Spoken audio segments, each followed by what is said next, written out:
Los militares de Francia van a ser más agudos.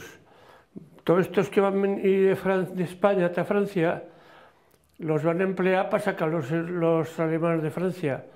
Y a estos de España, cuando los van a sacar los franceses, ahora a los alemanes les van a decir, ahora ya no te necesitan para nada.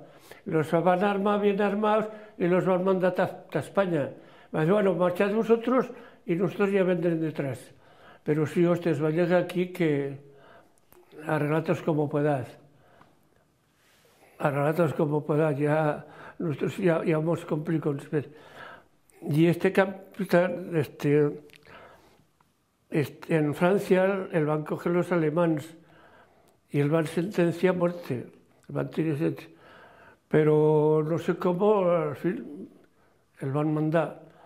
Y cuando el van a coger aquí en España, pues, hostias, pues que el van a sentenciar a muerte y que el querían matar.